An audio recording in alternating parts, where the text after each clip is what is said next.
Hey guys, Dustin with Vital Tradition here. We're going to get out on the ice, see if we can't catch a couple fish today. A little foggy out there, so I'm not sure how much you're going to see, but we'll try and get you out there and see what's going on. All right, let's go catch a couple fish.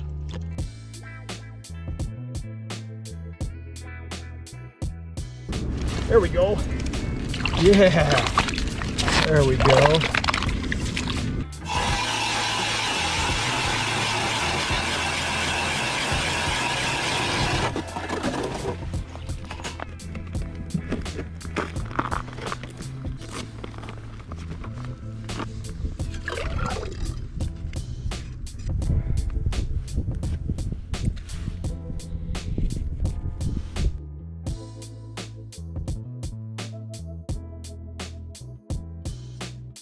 Hi guys, let's get after it here. Sounds like the bite's pretty slow, so we're just gonna see if we can't go super finesse here. I'm using a 28-inch noodle tip rod here, and this kind of, you can still use a spring bobber, but these let you use just the rod tip without an extra spring bobber up here for sensitive bites. I got 2 to 3 pound fluorocarbon leader here, and it's tied to the main line, which is 5 pound Power Pro ice right here, and I just got a simple blood knot there for the tie. Now my favorite way to do this, especially for tough bites, is I'll use a 3mm tungsten jig, and you can use 4 sometimes if the bite's good, but generally 3 is going to be that tough bite, and if you start there, it's a good way to catch fish instead of working your way down on smaller stuff. And everybody's got their favorite way to tip these things with live bait. You can use wax worms or spikes. These are white maggots, also called spikes. And what I like to do is I will thread them on head first, just like you would a worm on a hook in open water. Sometimes you can put more than one on. Some guys will take them and just string them by the head, and you just get a pile of meat on there. But generally, if the bite's tough, you kind of want a little smaller profile. So we're going to go this way and see what happens. And we'll watch our screen all the way down here. All right, there goes my jig. See it on the graph right there. And we're going to go down here just about there. There's a fish looking at it. Alright, now we're going to watch my rod tip here. I'm going to just jiggle, just wiggle it a little bit. Now there might have been a fish on there already. You kind of have to move it up and down to see if you get separation. There might have been a fish next to it. It got nice and bright orange. Sometimes things will get right next to it in the sonar. It would be a little deceiving. The other times you get debris in the water column. It's just kind of floating around. Here comes a fish up after it. He's looking at it. Alright, a couple fish down there. We're going to jiggle a little bit here. And they got scared for something. Alright, now we're just going to wiggle it a little bit in place. This is the game you got to play every time you go out. You got to figure out what they want and how they want to eat it.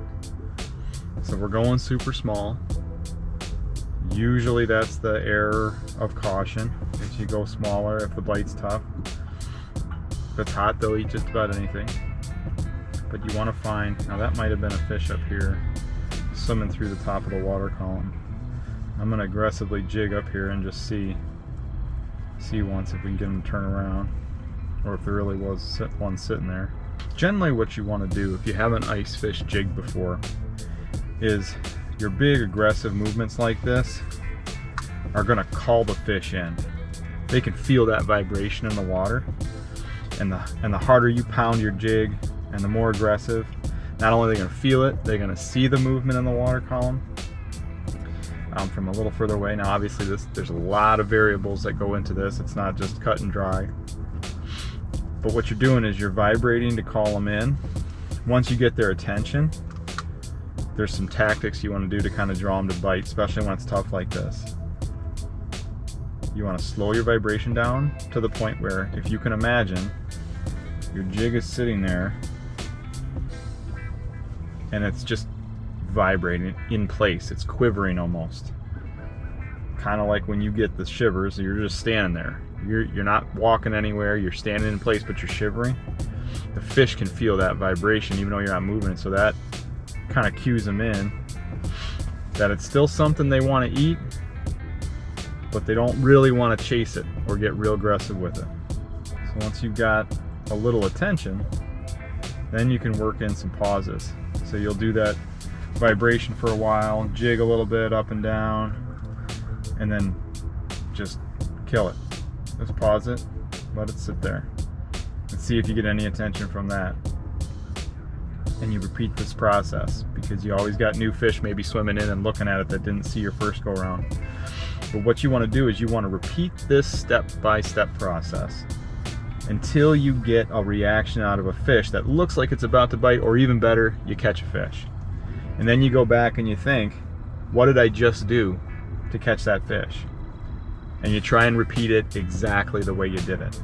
And if you can do that, you're going to start stringing together catches, and eventually that's what's called a pattern.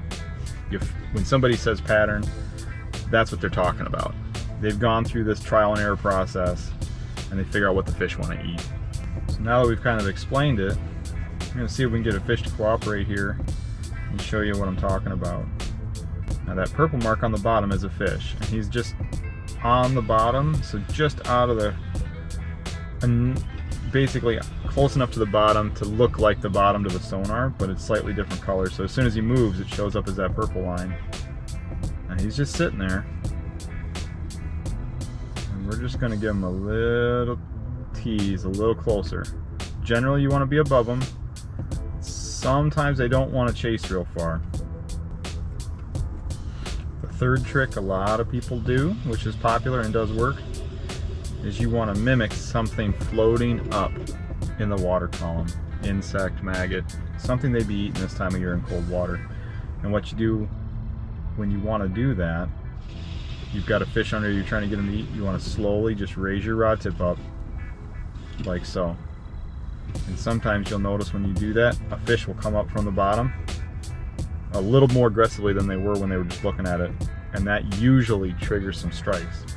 Especially if you've got some sort of medium to aggressive fish. Like, that's going to usually just start a feeding frenzy, because one sees one going up for the bait and the other one tries to beat them to it just to outcompete them for the food source. Now there's a fish that showed up under my jig. We're going to see here once if we can just get him to commit. Vibrate a little bit in place. See how it's changing colors? It's going red. The brighter the color, the more directly under the sonar cone they are.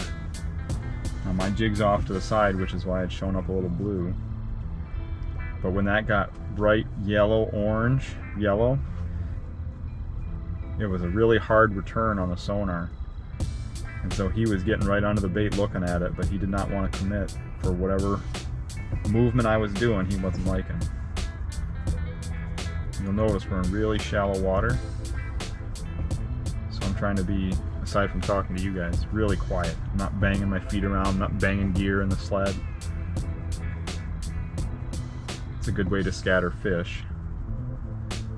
Sometimes it may not matter, but I would say that's the exception. You want to try and be as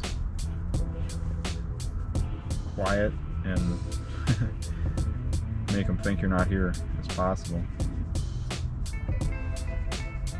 Especially on these tough days, these tough bites will send a lot of people home without catching anything, disgruntled, cursing ice fishing. It's the worst thing in the world, sitting being cold. Now I will say I drove by a spot that looked a bit better. Saw a bunch of people catching fish, a few more anglers out there congregated, but didn't see an open parking spot, so figured I'd come here, try it. If the bite was okay, hang out. If it wasn't, maybe move later. That's the other big thing with ice fish, is you want to be moving. If you're not on fish, I mean, we see some fish here, obviously, there's some fish here, but the bite's not hot.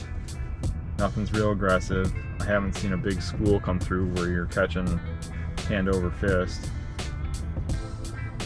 So move, punch a few holes, go, as long as you got safe ice around you, you're gonna really be happy that you did. It seems like extra work and it's easier just to sit here, but all it takes is that one hole where you drop down and you just happen to hit a school of fish, and you're gonna be like, oh, why didn't I do this like every time? Get your limit in 10 minutes. Entirely possible depending on the body of water you're on. All right, now I'm gonna do something here. What I've noticed over time is they also sometimes get particular with how the bait is suspended in the water column. So as you can see, the bait is 90 degrees from the line. And that's how you want it to suspend in the water column. If you get to the point where it's been down there while you've been jigging really hard and it starts looking like that, or even up and down, you want to pull it out, adjust your knot back towards the shank of the hook so that it rides nice and level up from the line. Sometimes that can make a difference, especially in a tough bite. This is a perfect example on the graph. You can see the little quivers in the sonar tracing. How that bait is still moving, quivering in place, but look, the line never really fluctuates a giant bit up and down or left to right. It's vibrating in place. You can confirm that. Some tips may be super sensitive and you may not be able to tell by your tip how much your bait's actually moving. You can double check it with your sonar reading. Look at your waveform. See how steady you can keep that bar, that line, in the depth of the water column while still making it look like it's an earthquake inside the tracing because you're vibrating it. We're going to let the fish tell us how much of an earthquake they want. See, sometimes you can experiment going side to side, up and down, changes the tracing. It's going to change to what that bait's doing in the water column. All right, we're going to go right down on their heads and see what happens here. And just hover it right off the bottom. Now again, if this was any other day or my mission was different here, I just wanted to come out and have some fun catching fish. I just go fish where I saw people catching fish, but I want to show you guys some tactics for a tough bite scenario where maybe you don't have another option. This is the only place you're comfortable fish, the only place you have safe ice to fish, whatever the reason. I'm going to show you a couple tools that'll give you a little advantage when you're having to fish in those tough scenarios. And this is definitely a slow, tough bite. No doubt about it. Fish keep looking at it, but they don't do anything yet. We're going to figure out what's going to get them to go. Alright, we're going to try something a little different. We're going to leave this set up right here, ready to go. Grab the other rod here, which is nice if the bite's hot in a state where it's legal to have two things ready to roll. Most are. And this is what you don't want to do if you've got a school of fish under you. I don't have that problem today. Got one spike on there. We're going to change colors. I was using the parrot before. Now we got Wonder Bread, which seems to be just an all-around amazing color. Year after year, it puts fish on the ice. And these are custom jigs and spins, tungsten jigs. Could be oh, that's a fish. Come on now. Eat a little bit for us. Let's get to munching. Sometimes when these fish pass through, they are looking to eat a little bit more than the ones just sitting on the bottom, but hard to say. Could be bluegill, could be walleye, could be white bass, crappies. Crappies and white bass are pretty common here where I'm at, swimming around here in the upper depths of the water column. They pass through like that. The gills will tend to fill the screen. They'll be all throughout generally. They may stratify based on size, but for the most part, you'll see them at different levels. Yeah, we'll try fishing here just a little higher in the water column, see if that makes a difference. We tried going lower. We changed two variables here. We changed the color, and now there's a fish there. That's definitely a bigger mark too, unless it's a bunch of fish, but we're gonna see if we can't get him excited up here just above his head. Here we go. Come on up. Have a snack on me. Get yourself some. Come on, you can do it. Don't be silly. Talking to the fish definitely is not something that's gonna be in the textbook, but a lot of guys do it. That's too bad. We had him right there looking at it and did not want to eat. Let's see if we can get somebody else to play ball here. Alright, I'm gonna go down here and pound the bottom a little bit. Come back up. Now you may have noticed on that last fish that came up to look at it, I kind of paused it right there when he was real close to it, and as soon as I paused it, stopped moving it, he actually started going away from the bait. Like that turned him off, whereas normally a pause will make him commit, but that's something you want to take note of. So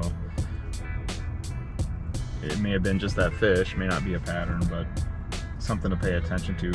You get somebody coming to look at it again. All right, we're gonna move spots because this is not doing well.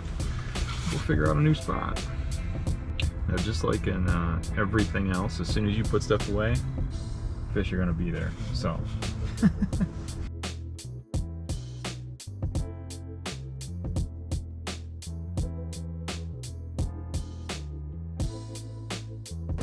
All right, let's go see if we can catch a couple fish and get back in time for lunch. Quick little scouting trip.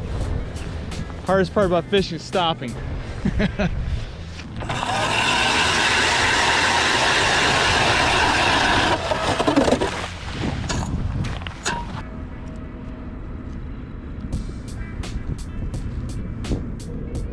So if you're on a body of water and you're looking for new spots, you want to drop a hole and you want to see this. As you drop, you might even see lines up here higher. Usually that means you got fish right above you. Let's see if that pans out. All right, here we go. All right, looks like we got a little separation down there. Come on up. I'm hoping that's a fish coming up off the bottom there. Well, there comes something up after it maybe.